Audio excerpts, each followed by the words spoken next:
बहुत समय पहले की बात है। एक घने जंगल में एक चतुर लोमड़ी रहती थी।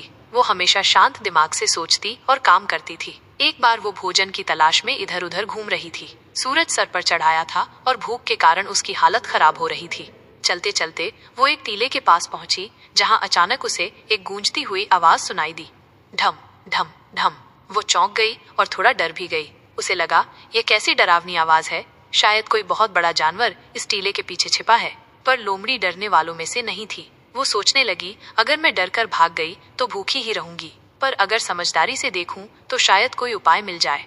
वो धीरे धीरे दबे पांव टीले के पास पहुंची, झाड़ियों को हटाया और देखा कि वहां एक बड़ा सूखा ढोल पड़ा हुआ है। ढोल पर हवा में झुकी हुई पेड़ की शाखाएं टकरा रही थीं, जिससे वो गूंज रही थी। ढम ढम ढम। लोमड़ी को सच्चाई समझ आ गई। उसने मुस्कुराते हुए कहा, मैंने सोचा था कि कोई भयानक राक्षस है, पर यह तो केवल एक खोखला ढोल है। आवाज बड़ी है, लेकिन असली में ये अंदर से खाली है। उसने ढोल को उलट पलट कर देखा, लेकिन उसमें कुछ खाने को नहीं था। फिर भी वो खुश थी कि उसने डर को जीत लिया और असलियत जान ली।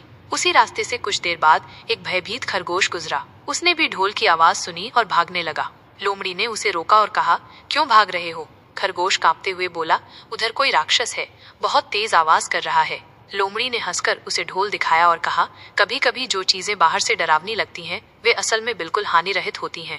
डर को अपने ऊपर हावी मत होने दो, वरना सच को कभी नहीं जान पाओगे। खरगोश ने राहत की सांस ली और लोमड़ी का धन्यवाद किया।